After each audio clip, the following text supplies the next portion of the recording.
আমি শুধু চেয়েছি তোমায়। পর্ব সংখ্যা ১৬। লিখনিতে সুরাইয়া রাফা। সমগ্র লাউঞ্জ জুড়ে নিস্তব্ধতা বিরাজ করছে এখন। থেমে গিয়েছে একটু আগের হাসির কলরব। মাফিয়া বসটা পেন্ট হাউসে ফিরে আসা মাত্রই বদলে গিয়েছে সকল দৃশ্যপট। সে ফিরে আসার সঙ্গে সঙ্গে মিলিয়ে গিয়েছে খুশির ঝিলিক, আনন্দ ঘন মুহূর্ত সব। অজানা ভয়ে জর্জরিত হয়ে এক কোণে চুপসে দাঁড়িয়ে আছে ঈশানী আর ফ্লোরা। মাফিয়া বসের কালো দুনিয়ায় এখন কখনো এমন প্রাণোচ্ছ্বাস হাসির আওয়াজ শোভা পায় না। তাই তো এরিস ফিরে আসার পর মুহূর্তেই নিস্তব্ধ মরীচিকার আড়ালে বিলীন হয়ে গিয়েছে হাসির ঝংকার। যেন স্বকীয়তা ফিরে পেয়েছে তার পাপের রাজ্য। সব কিছু থমথমে হয়ে আছে। তাও মনে হচ্ছে একটু আগের খিলখিল হাসির আওয়াজ এখনও বাড়ি খেয়ে ক্রমাগত প্রতিধ্বনি হচ্ছে কালো পেইন্টিংয়ের চারিদিকে। অ্যারিস বড় বড় পা ফেলে করিডোর ধরে সামনে এগুচ্ছে।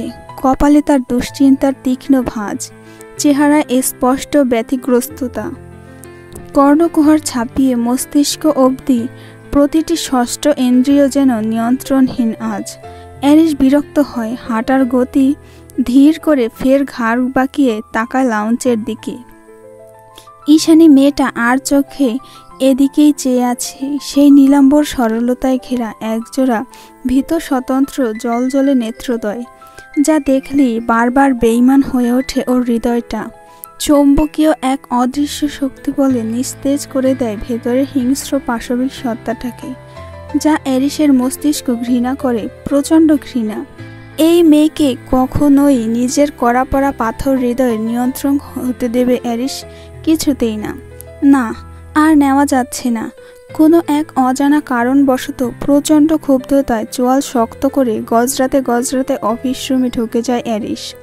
ভেতরে গিয়ে টি শার্টের ওপরে পরিহিত ভেলভেটের হুডিটা শরীর থেকে একটানে খুলে ছুঁড়ে ফেলে দেয় সফেদ মেঝেতে। মস্তিষ্কের এহেন নিয়ন্ত্রণহীন ভাবনা মোটেই গ্রহণ করতে পারছে না অ্যারিস। অজ্ঞতা, রাগে কাঁপতে কাঁপতে কঠিন স্বরে দাঁতে দাঁত পিষে বলে, একটা তুচ্ছ মেয়ের হাসি দেখে থমকে যাওয়া কখনোই অ্যারিস ইউভানকে শোভা পায় না। গ্যাংস্টার অ্যারিস কখনো পবিত্রতায় আটকায় না। নেক্সট টাইম অ্যারিস ইউভানের মস্তিষ্ককে নিয়ন্ত্রণ করতে চাইলে ওই মেয়েটাকে তার উপযুক্ত জায়গা বুঝিয়ে দেব আমি। অ্যারিসের পৈশাচিক মস্তিষ্কটা তীব্র রাগে গজগজ করতে করতে ঈশানীর উপর ক্ষোভ ছাড়লেও ওর নিয়ন্ত্রণহীন মনটা বিদ্রুপাত্মক হেসে উপহাস করে বলল, একটু আগে সেটাই করলি যেটা তুই প্রচণ্ড ঘৃণা করিস, যেই জিনিসগুলোর সাথে তোর এ জীবনে কখনো পরিচয় হয়নি। তোর মরীচিকার মতো অন্ধকার জীবনে যেগুলো নিছাকি মূল্যহীন, সেই জিনিসগুলোতেই বারবার আটকে যাচ্ছিস তুই। Just stop it. আবারও সেই বিদ্রুপাত্মক নিয়ন্ত্রণ ভাবনায় দিশেহারা হয়ে নিজেকেই নিজে ধমকে উঠল অ্যারিস। ক্রোধের তোপে ভল ভল করে মাথায় রক্ত উঠে গেল ওর। সুদর্শন অথচ হিংস্র ব্লাডি বিস্ট মাফিয়াটা পারছে না নিজের ভাবনাকে নিজেই গলা টিপে মেরে ফেলতে, যার দরুন ক্ষুব্ধ তার চরম সীমানায় পৌঁছে গিয়ে প্রচণ্ড ক্রোধে অফিস রুমের সব কিছু দু হাতে তছনছ করে দেয় অ্যারিস। অত্যন্ত দামি ডিজাইনের টিপট, রেড ওয়াইনের বোতল, পিসি, মনিটর, সেন্টার টেবিল, জানালার কাঁচ, এমনকি ইলেকট্রনিক ডিভাইস সব কিছু উল্টে পাল্টে ফেলে সেগুলোকে শরীরের সর্বশক্তি দিয়ে ঘুষি মেরে মেরে হুঙ্কার দিয়ে অ্যারিস বলে, সব দোষ ওই মেয়েটার, সব দোষ ওর। আমি ওকে দু চোখে দেখতে চাই না, কোনোদিনও না। সেই তখন থেকে উপরতলার ঝনঝন করে কাঁচ ভাঙার আওয়াজ ভেসে আসছে। প্রতি সেকেন্ড অন্তর ভূমিকম্পনের মতো কেঁপে উঠছে এটা ওটা। কিছু এসে ছুটে এসে আছড়ে পড়ছে নিচতলার লাউঞ্জে, কখনো ভাঙা কাচের টুকরো, আবার কখনো আস্ত মনিটর। লাউঞ্জের এক কোণে গুটিসুটি মেরে দাঁড়িয়ে আছে ফ্লোরা আর ঈশানী। ভয়ের চোটে আত্মাটা যেন ঠোঁটের আগায় এসেছে তাদের। দোতলার এই বেগতিক লণ্ডভণ্ড তাণ্ডবের জন্য ঈশানী নিজেই দায়ী, তা জানে না স্বয়ং ঈশানী। তাই তো উপরতলার ধুমধাম ভাঙচুর আওয়াজ উপেক্ষা করে জিভ দিয়ে নিজের শুষ্ক অধর ভিজিয়ে নিচু গলায় ফ্লোরাকে শুধালো, কি হয়েছে বলো তো? ঈশানী কথাটা বলতে না বলতে উপর থেকে একটা ভাঙা টিপটের টুকরো এসে আচমকা আঘাত করল ঈশোর কপালে। তৎক্ষণাৎ গল গল করে তাজা রক্তের স্রোত বেরিয়ে এলো ওর কপাল কেটে। প্রচণ্ড ব্যথা পেয়ে চোখ দুটো খিচে বন্ধ করে নিয়েছে ঈশা। ওর কপাল চুইয়ে চুইয়ে টুপ টুপ করে রক্ত গড়িয়ে পড়ছে দেখে ফ্লোরা তড়িঘড়ি করে হাত চেপে ধরে সেখানে। আস্তে করে ভয়ার্ত ঢোক গিলে আহত গলায় বলে, এটা কি হয়ে গেল তোমার ইস্যু? আমি সত্যি বুঝতে পারছি না এরিস হঠাৎ এমন পাগলামি কেন করছে। ও তো কখনো এমন করে না। নীল নীল চোখ দুটো মেলে টলটলে ব্যথাতুর চাহনিতে ঈশানী তাকায় এরিসের অফিস রুমের দিকে। ভঙ্গুর হৃদয়টা আলগোছে চেপে রেখে মনে মনে আওড়ায়, আপনি আমার জীবনের সেই অভিশপ্ত অধ্যায়, যে এক রাতের জন্য বাঁচাতে এসে সারাটা জীবন পুড়িয়ে ছারখাড় করে দিয়েছেন। ঈশানী তাকিয়েছিল নিষ্প্রভ। উপরের ভাঙাভাঙির আওয়াজ কিঞ্চিত কমে এসেছে এখন। ওর কপালের রক্ত খানিকটা শুকিয়ে এলে ফ্লোরা হাত সরিয়ে বলল, তুমি এখানে একটু অপেক্ষা করো, আমি এই সুযোগে ওদিক গিয়ে ফার্স্ট এইড বক্সটা খুঁজে নিয়ে আসি। কথা শেষ করে সাবধানে সামনে পা বাড়ালো। পেছন থেকে ওর ফিনফিনে হাঁটুসম ফ্রকটা টেনে ধরে ঈশানী। শরীরে টান অনুভব করে ফ্লোরা। পেছনে ঘুরে ঈশানী এক পল ছেড়ে আকুতি স্বরে বলে, যেও না, আমার ভয় করছে যদি আবার। ফ্লোরা মৃদু হাসল, যেন এতক্ষণের তাণ্ডব কিছুই নয় ওর কাছে। এর থেকে ভয়াবহ দৃশ্য ও দেখে অভ্যস্ত। সেভাবে ঠোঁটের আগায় হাসিটুকু ধরে রেখে ইস্যুকে আশ্বস্ত করে বলল, কিচ্ছু হবে না, দাঁড়াও দেখছি। এই বলে দু কদম সামনে গিয়ে দোতলার দিকে উকি ঝুঁকি দেয় ফ্লোরা। তৎক্ষণাৎ উপর থেকে ছিটকে পড়ে আরও একখানা আধভাঙা কাচের বোতল। বোতলটা ফ্লোরার দিকে এগিয়ে আসছে। ব্যাপারটা বোধগম্য হতেই ফ্লোরা হকচকিয়ে যায়। হুট করেই কি করবে বুঝে উঠতে না উঠতেই বাহুতে সজোরে টান অনুভব করলো ও। দুবাহু শক্ত হাতে চেপে ধরে হ্যাচকা টানে ওকে অন্য পাশে নিয়ে দাঁড় করালো তুষার। আকস্মাৎ ঘটনায় আহাম্মক বনে গেল ফ্লোরা। চকিতে ঘুরে তাকালো ফ্লোরা তুষারের পানে। ঠিক আছো? ভাবলেশীন গলায় ঠোঁট নাড়িয়ে ছোট্ট করে প্রশ্ন ছুড়ল তুষার। হুম। উত্তরে তাড়াহুড়ো করে হ্যাঁ সূচক মাথা নাড়ায় ফ্লোরা। তুষার ওকে ছেড়ে দিয়ে পকেটে হাত গুজে শটান দাঁড়িয়ে রক্তাক্ত ঈশানীর আর পারিপার্শ্বিক অবস্থা লক্ষ্য করে কপাল কুঁচকে স্পষ্টস্বরে জিজ্ঞেস করে, কি হয়েছে? ঘরের এই অবস্থা কেন? উপরতলার অফিস কক্ষের দিকে আঙুল তুলে জড়ানো কণ্ঠে ভাঙা ভাঙা শব্দে উচ্চারণ করল ফ্লোরা, এরিস। এরিসের নামটা শোনা মাত্রই কপাল কুঁচকে এলো তুষারের। আশ্চর্য হয়ে বলল, এরিস এসব করছে মানে? চিবুক গলায় ঠেকিয়ে ধীর গতিতে মাথা নাড়ল ফ্লোরা। তুষার আর কথার পুনরাবৃত্তি করল না কোনো। মাথার হুডিটা খুলে দ্রুত কদমে এগিয়ে গেল অফিস কক্ষের দিকে। করিডোর ছাড়িয়ে রুমের সামনে আসতেই তুষার দেখল মস্ত বড় কালো কাঠের নান্দনিক দরজাটা হট করে খোলা। আশপাশে গার্ডসদের উপস্থিতি নেই। এরিসের আগমনে তারা হয়তো জায়গা ত্যাগ করেছে বহু আগে। আশ্চর্য হওয়ার কোনো বিষয় নয় এটা। সহসা এগিয়ে গিয়ে রুমের মাঝে পা বাড়ালো তুষার। সাজানো গোছানো বিস্তৃত অফিস রুমটা ভেঙে চুরে তছনছ হয়ে আছে। ইলেকট্রনিক ডিভাইসগুলো মুখ থুবড়ে পড়ে আছে যত্রতত্র। মাফিয়ারা সাধারণত যোগাযোগের কাজে সমসাময়িক মাধ্যমগুলো এড়িয়ে চলে সব সময়। হয় অতি পুরনো দিনের অ্যানালগ ডিভাইসগুলো ব্যবহার করে, আর নয়তো শেয়ার মার্কেট থেকে বিতাড়িত বহুল ক্ষমতা সম্পন্ন অত্যাধুনিক ডিভাইসগুলো দিয়ে সমগ্র ই-কমার্সের দখলদারি নিয়ে রাখে। সেই সব কাজে নজর রাখার জন্য বেশ কিছু ফ্যাক্স মেশিন আর মনিটর সেট করা ছিল এই রুমে। আপাতত সেগুলো একটাও অক্ষত অবস্থায় নেই। এরিস ইউভানের রাগের সম্মুখীন হয়ে জীবন হারিয়েছে অনেক আগেই। সমস্ত ঘর লণ্ডভণ্ড, জিনিসপত্রের যা তা অবস্থা। তার চেয়েও বেশি খারাপ অবস্থা রুমের মাঝে কাচের দেওয়ালটা ভেঙে চৌচির। তার ঠিক মাঝ বরাবর লেগে আছে টকটকে তাজা রক্ত। রক্তের ছাপ দেখা মাত্রই রুমের চারিদিকে দৃষ্টিপাত করে তুষার খুঁজতে লাগলো এরিসকে। ডানে বামে সচকিত নজর বুলিয়ে পেছনে ঘাড় ঘোরাতে দেখতে পেল কাঙ্ক্ষিত সেই মুখ। দরজার কাছে কাউচের চেয়ারটা শরীর ছেড়ে দিয়ে বসে আছে এরিস।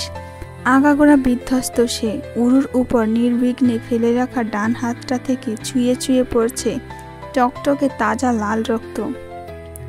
সেই কাটা হাতটার দিকে ধ্যানমগ্ন হয়ে তাকিয়ে আছে অ্যারিস, যেন এই রক্তগুলো খুবই আকর্ষণীয় কোনো বস্তু যা ও অবলীলায় দেখতে পাচ্ছে। অ্যারিসের এহেন উদ্ভ্রান্ত অবস্থা খানিকক্ষণ অবলোকন করে তুষার নিরেট কণ্ঠে শুধালো, কি এমন দোষ করেছিল কাচের দেওয়ালটা যার জন্য এইভাবে পাঁচ মেরেছেন? রক্তাক্ত হাতের দিকে থেকে চোখ সরালো অ্যারিস। তুষারের দিকে এক পল চেয়ে পুনরায় চোখ ঘুরে কাউচে মাথা এলিয়ে দিয়ে ক্লান্ত স্বরে বলল, অ্যারিস কাউকে কৈফিয়ত দেয় না তুষার। দীর্ঘশ্বাস ছাড়ল তুষার। এটাই হওয়ার ছিল। ও জানতো অ্যারিস এমন কিছুই বলবে, তাই আশাহত হয়ে শান্ত স্বরে বলে উঠল, রক্ত ঝরছে, ব্যান্ডেজকে আমি করে দেব? তুষার বাক্যটুকু উচ্চারণ করা মাত্রই চকিতে মাথা তুলে সূক্ষ্ম দৃষ্টিতে ওর দিকে চাইল অ্যারিস। ওর সন্দিহান চোখের ভাষা বুঝল তুষার। অজ্ঞতা তৎক্ষণাৎ গলা খাখানি দিয়ে বলল, না মানে কি ফ্লোরাকে ডেকে দেব? প্রয়োজন নেই। তাহলে কি মিস ব্লু? তুষার বাক্যটুকু শেষ করার আগেই তড়াক করে ক্রোধান্বিত হয়ে উঠল অ্যারিস। তুষারের মুখের উপর গর্জন করে বলল, just keep your mouth shut. Tushar, আমার সামনে ওর নাম উচ্চারণ করবে না, একদমই। কিয়ৎক্ষণ জহুরি চোখে পরখ করে এতক্ষণে তুষারের বোধগম্য হলো এত সব পাগলামের পেছনে মূল হেতু তাহলে ওই একজনই, যার জন্য নিজের অজান্তেই বারবার লক্ষ্যচ্যুত হয় অ্যারিস ইউভান। এই মেয়েটা অ্যারিসের আশেপাশে বেশি দিন থাকলে ঠিক কোনো না কোনো অঘটন বাঁধিয়ে বসবে সে। হতেও পারে ক্ষোভের বশে ব্রেভটায়ের নিয়মকানুন এক হাত দেখিয়ে একটা সাধারণ মেয়ের জন্য ড্যানিয়েলকে শেষমেশ খুনি করে বসল অ্যারিস। কারণ এর আগে অ্যারিসকে কখনো এভাবে বারবার লক্ষ্যচ্যুত হতে দেখেনি তুষার। ঈশানী একমাত্র মেয়ে, যে কিনা সোনার ডিম পাড়া হাঁস হওয়া সত্ত্বেও অ্যারিসের মতো একটা হৃদয়হীন মানুষের কাছে এতগুলো দিন ধরে সুরক্ষিত রয়েছে। কিন্তু আজ নয়তো কাল প্রতিশোধ পরায়ণ ড্যানিয়েল ঈশানীকে ঠিক তুলে নিয়ে গিয়ে চড়া দামে বেচে দেবে। নিশ্চয়ই সেটা এত সহজে বরদাস্ত করবে না অ্যারিস। তখন কি করবে অ্যারিস? এবার ঠিক কি করবে এই মেয়েটার জন্য? ভাবতে ভাবতে অজানা শঙ্কায় থেমে গেল তুষারের মুখমণ্ডল। সে ঠোঁট কামড়ে ডুবে যেতে লাগলো নিদারুণ অযাচিত ভাবনায়। কিছু ভাবছো? অ্যারিসের ডাকে ভ্রম কেটে গেল তুষারের। সে নিজের সত্তায় ফিরে এসে দুবার হ্যাঁ সূচক মাথা নাড়িয়ে গমগমে সুরে বলল, আপনাকে একবার ক্লাবে যেতে হবে অ্যারিস, ইটস আর্জেন্ট। জিভ দিয়ে গাল ঠেলে কিছু একটা ভেবে কয়েক সেকেন্ডের মাঝে উঠে দাঁড়ায় অ্যারিস। মেঝেতে ছড়িয়ে ছিটিয়ে থাকা কাচের টুকরোগুলো পায়ে মারিয়ে এগিয়ে গেল সামনের দিকে। সুবিশাল ডেস্কের উপর লাগোয়া কাচটা ভেঙে টুকরো টুকরো হয়ে গিয়েছে। অ্যারিস সেসবে তোয়াক্কা করল না। হাত বাড়িয়ে ড্রয়ার খুলে একটা অ্যালকোহলের বোতল বের করলো। মুখ দিয়ে টেনে টুনে সেটার ছিপি খুলে পুরো বোতল ভর্তি পানীয়টুকু ঢেলে দিল নিজের রক্তাক্ত হাতের উপর। ক্ষত স্থানে অ্যালকোহল লাগার সঙ্গে সঙ্গে জ্বলন্ত আঙ্গারের ন্যায় ঝলসে উঠল হাতটা। এহেন দৃশ্য দেখে চোখ মুখ খিচিয়ে ফেলল তুষার। তুষারের শঙ্কিত চাহনি দেখে পিছলে হেসে বলল অ্যারিস, তুমি না গ্যাংস্টার, এত টিকিতেই শঙ্কিত হচ্ছ? তৎক্ষণাৎ চোখের দৃষ্টি পরিবর্তন ঘটালো তুষার। চোখ মুখ স্থির করে বলল, হ্যাঁ গ্যাংস্টার। তাই বলে নিজেকে এভাবে হাসতে হাসতে যন্ত্রণায় ডুবিয়ে দেওয়ার মতো এতটাও ক্রুয়েল নই আমি। তুষারের কথায় কোনরূপ প্রত্যুত্তর করল না অ্যারিস। ঠোঁটের আগায় ফিসলে হাসিটুকু অব্যাহত রেখে বাম হাতের সাহায্যে এবারও থেবড়ে থাবড়ে ব্যান্ডেজ বেঁধে ফেলল।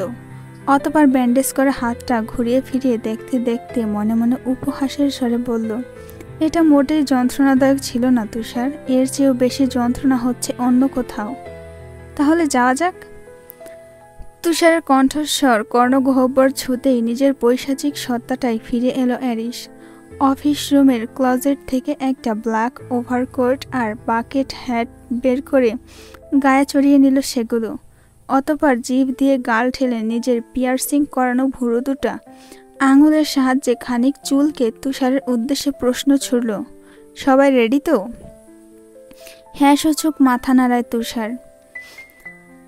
অ্যারিস কোমর খাজে দুটো রিভলভার আর একটা লোকেশন ট্র্যাকার গুজে নিয়ে অফিস রুম থেকে বেরিয়ে যেতে যেতে তুষারকে আদেশ করে বলল, লেটস গো। এতক্ষণ ধরে এত কিছু করে নিজের সঙ্গে নিজের অবিরত দাঙ্গা দামামা চালিয়েছে। মন মস্তিষ্ককে হাজারটা নিয়ন্ত্রক বেরিতে আবদ্ধ করে অবশেষে লাউঞ্জে পা রাখতে না রাখতেই আবারও সেই পুতুলের মতো ঢলঢলে সুশ্রী সরল মুখটা চোখের সামনে এসে হানা দিল অ্যারিসের। শুধুই কি হানা দিয়েছে, একেবারে চঞ্চল হরিণীর মতো তিরিং বিরিং করে লাফিয়ে এসে সোজা বুকের ওপর হামলে পড়েছে।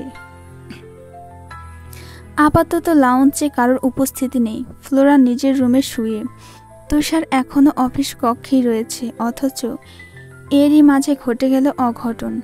পুরুষালী ক্লোনের মস্তিষ্ক সুঘ্রাণটা নাক ছাপিয়ে ভেতরে প্রবেশ করার সঙ্গে সঙ্গে আতকে উঠে ছিটকে অ্যারিসের থেকে দূরত্ব বাড়ায় ঈশানী। হাতের দিকে তাকালে দেখতে পায় হাতের মাঝে গমের দানাগুলো অনুপস্থিত, মেঝেতে পড়ে আছে দুই একটা। তাহলে বাকিগুলো কোথায়? ফলস্বরূপ গমের সন্ধানে ধীরে ধীরে চোখ তুলে ভয়ার্ত চাহনিতে অ্যারিসের দিকে লক্ষ্য করে ঈশানী। সঙ্গে সঙ্গে ভয়ের চোটে অন্তরাত্মা কেঁপে ওঠে ওর। চোখ দুটো শূন্যে উঠে যায় মুহূর্তেই। অ্যারিসের কালো কোটের অবস্থা দেখে গলা শুকিয়ে এসেছে ঈশ্বর। তেজি মাফিয়া বসটার এই কি হাল করলো ও! পুরো শরীরে তার গমের দানার ছড়াছড়ি, দু একটা তো কোটফোট ভেদ করে টি শার্টের মধ্যে চলে গিয়েছে একদম। নিজের কর্মকাণ্ডে গলা শুকিয়ে কাঠ হয়ে আসে ঈশ্বর। মাফিয়া বসের স্টাইলিশ জামা কাপড়কে এহেন গমের ফ্যাক্টরি বানিয়ে দেওয়ার পেছনে একমাত্র দায়ভার ওর। এই তো খানিকক্ষণ আগের ঘটনা। লুকিয়ে চুরিয়ে পেইন্ট হাউসে আশ্রয় দেওয়া অতীব সুন্দরী পায়রাটাকে সবার আড়ালে নিজের ঘরেই যত্ন সহকারে আগলে রেখেছে ঈশানী, যাতে কেউ দেখতে না পায়। সেই জন্য সারাক্ষণ ঘরের দুয়ার ভিজিয়ে রাখে ও। 3 বেলা খাবারও সেই চুরি করেই খাওয়ায় পায়রাটাকে। আজকেও তার ব্যতিক্রম হয়নি। একটু আগে ঘটে যায় তাণ্ডব লীলার সমাপ্তি ঘটল। তুষারের হুকুমে স্টাফ কোয়ার্টার থেকে সার্ভেন্টরা এসে ঝকঝকে তকতকে করে দিয়ে যায় সমগ্র লাউঞ্জ, কিচেন কাউন্টার, বার কাউন্টার, সবকিছু। এই ফাঁকে খাবার আনার উদ্দেশ্যে ঈশানীও একটু উঁকি ঝুঁকি দেয় চারিদিকে। ফ্লোরা কাপড় ধুয়ে ক্লান্ত শরীরে বিশ্রাম করছে নিজের রুমে। পরিচ্ছন্নতার কাজ শেষ হলে সার্ভেন্টরাও পেইন্ট হাউস ছেড়ে বেরিয়ে যায় একে একে। সবাই চলে যাওয়ায় পুরো লাউঞ্জ ফাঁকা পড়ে আছে এখন। সেই সুযোগটাই কাজে লাগায় ঈশানী। অ্যারিস পেইন্ট হাউসে আছে তা জানা সত্ত্বেও দৃঢ় মনোবল নিয়ে আলতো পায়ে নিঃশব্দে ছুটে যায় কিচেনের দিকে। তাড়াহুড়া করে অপটু হাতে মুঠো ভর্তি গমের দানা নিয়ে অতবার পুনরায় ছুট লাগায় নিজের ঘরে। 2 হাত ভর্তি গমের দানা নিয়ে এদিকে ওদিকে চেয়ে বেখেয়ালে ছুটে আসার সময় ঘটে যায় বিপত্তি। 2 প্রান্তের 2 জন মানুষ কাছাকাছি এসে থমকে যায় নিঃশব্দে। দ্বিতীয়বারের মতো দুর্ঘটনাবশত অ্যারিসের সুডল পুরুষালী বুকের মাঝে হুমড়ি খেয়ে মুখ দাবায় ঈশানী।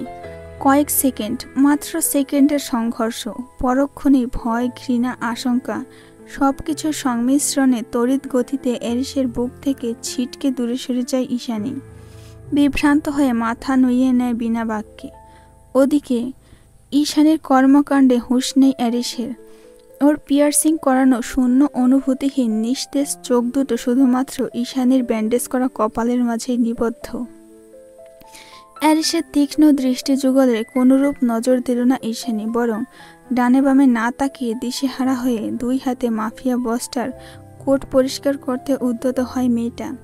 তার চোখে মুখে বিভ্রান্ত, হাতের গতিতে তীব্র সংকোচ, তাও এই মুহূর্তে দিশেহারা মস্তিষ্ক। নিজের শরীরের মেয়েলি হাতের আলতো স্পর্শ অনুভব করার সঙ্গে সঙ্গে তীক্ষ্ণ নজরে চেয়ে গম্ভীর গলায় প্রশ্ন ছাড়ে অ্যারিস, পালাচ্ছিলে নাকি?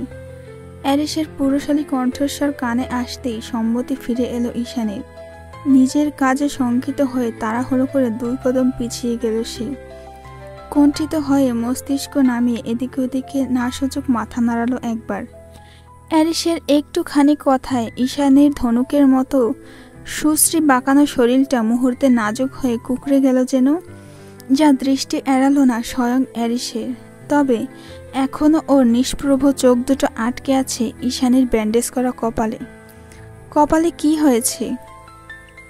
মসৃণ হাসকি স্বরে প্রশ্ন করল অ্যারিস। ঈশানীর নিকট অ্যারিসের দ্বিতীয় প্রশ্নটা ছিল অপ্রত্যাশিত। নিষ্ঠুর মানুষটার মুখে এহেন অপ্রত্যাশিত বাক্য শুনে আচমকা চোখ তুলে তাকালো মানুষটার চোখের পানে। তার তীক্ষ্ণ পুরুষালী চোয়াল, থুতনির মাঝ বরাবর অবস্থিত কালো কুচকুচে তিল, সব কিছুতেই নজর বোলালো এক পল। মনে মনে ভাবল, মানুষটা তো ঠিকই আছে, তাহলে হঠাৎ? আশ্চর্য ইস্যু, ভীষণ রকম আশ্চর্য, কারণ শেষ কবে অ্যারিস ওর সঙ্গে এমন স্বাভাবিক আওয়াজে কথা বলেছিল ঠিক মনে নেই ওর। তার চেয়েও বড় কথা হলো, অ্যারিস কখনো ভালো মন্দ জিজ্ঞেস করার পাত্র নয়। কার কি এলো গেল তাতে তার কোনো কিছুই যায় আসে না। কিছু জিজ্ঞেস করেছি তোমায়। শান্ত অথচ প্রচণ্ড জোরালো গলার স্বরে ঈশানী বাইরের আত্মবিশ্বাসী ভাবটা ধরে রাখতে পারল না, আর আড়ষ্ট কণ্ঠে বলে উঠল, কিছু হয়নি। ভুরু কুচকালো অ্যারিস, কঠিন স্বরে জিজ্ঞেস করলো, কিছু না হলে ব্যান্ডেজ কেন? অ্যারিসের তির্যক প্রশ্নে ঘাবড়ে গিয়ে শুষ্ক ঢোক গেলে ঈশানী। কি উত্তর দিবে এই মুহূর্তে জানোয়ারটার দ্বিতীয় পক্ষের হাত থেকে বেঁচে যাবে ভাবতে লাগলো কিয়ৎক্ষণ। অ্যারিস তখনও সূক্ষ্মভাবে নজর দিয়েছিল ওর পানে। খানিকক্ষণ চোপ থেকে জড়ানো কণ্ঠে ঈশানী বলে উঠল, আপনি তখন ওই কাচের টুকরোটা। বাকি কথাটুকু আর শেষ করতে পারল না ইস্যু। তার আগে ওদের মাঝে হাজির হলো তুষার।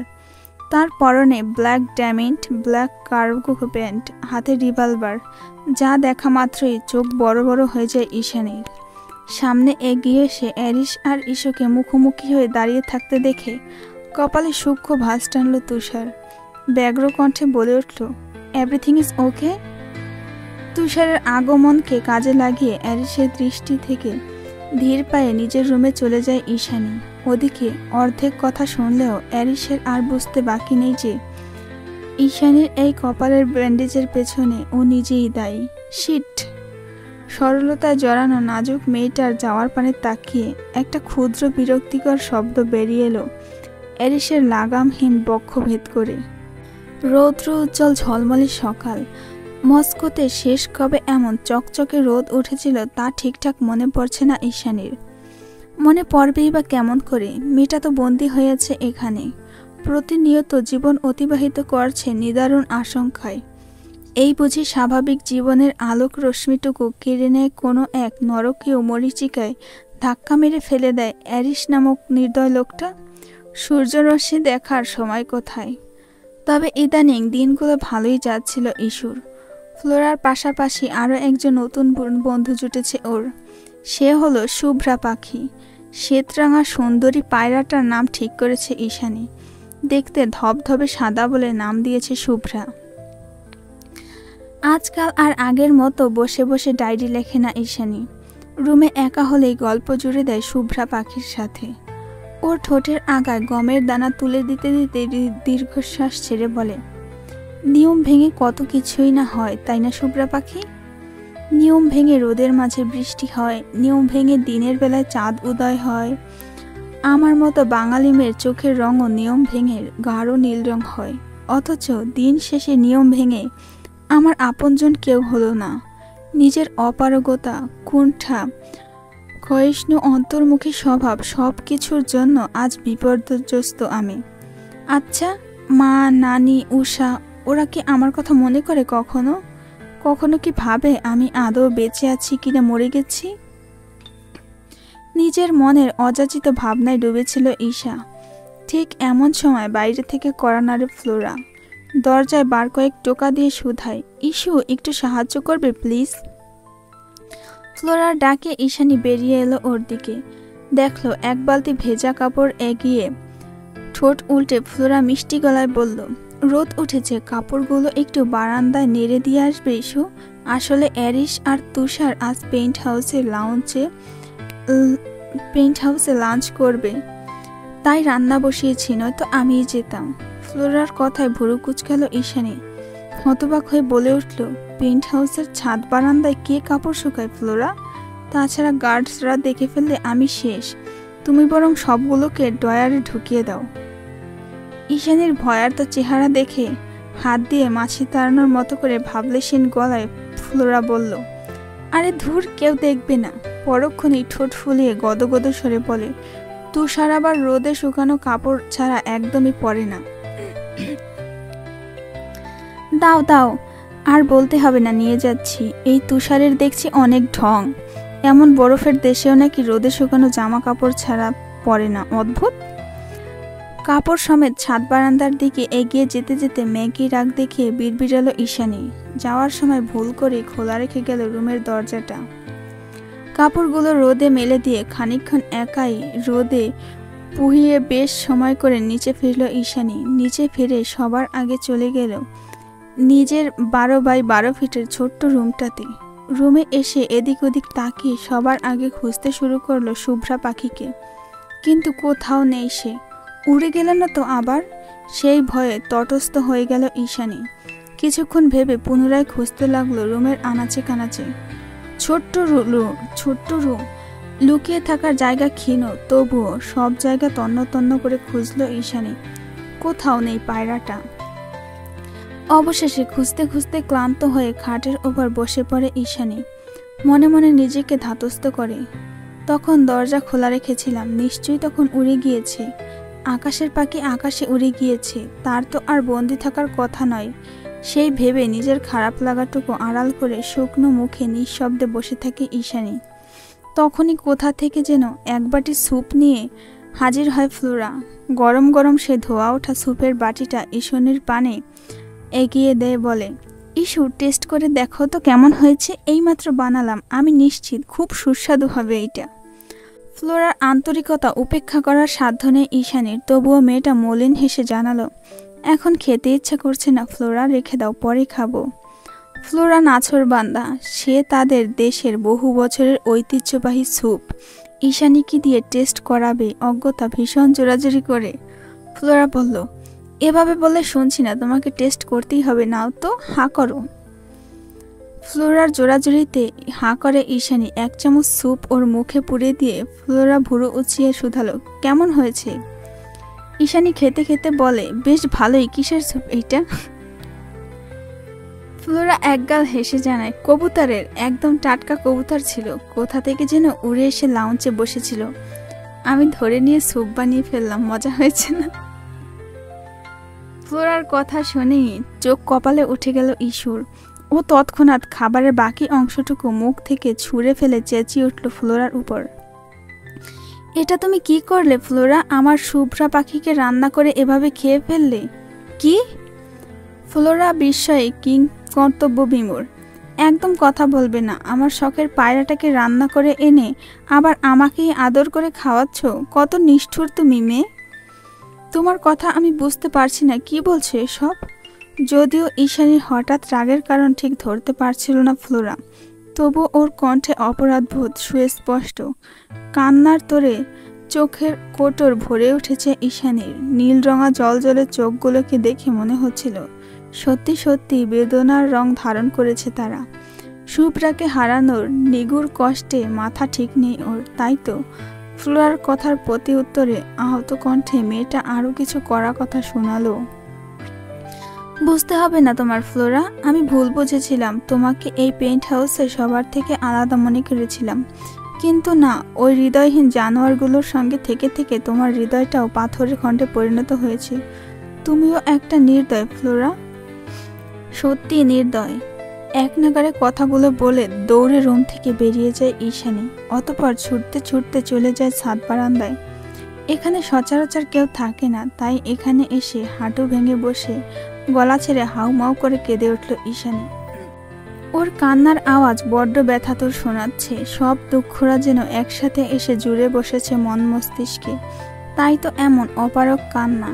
কান্নারত কণ্ঠে ভীষণ অভিমানে ঈশানী বলে, হারাতে হারাতে সব হারিয়ে ফেললাম, এবার আমি নিজেই হারিয়ে গেলাম, এবার আমি নিজে হারিয়ে গেলেই সমাপ্ত।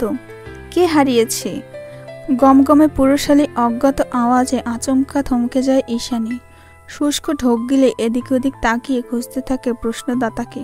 পরক্ষণেই নেড়ে দেওয়া কাপড়ের আড়াল থেকে পুনরায় ভেসে এলো একই কণ্ঠস্বর, এভাবে কাঁদছ কেন? কে হারিয়েছে? শুকাতে দেওয়া কাপড়ের আড়াল থেকে কুণ্ডলি পাকানো বাষ্পিত ধোয়া অনুসরণ করে কান্নাকাটি বাদ দিয়ে সেদিকে উঁকি দেয় ঈশানী। দেখতে পায় ওর সবচেয়ে অপছন্দের মানুষটার মুখায়ব।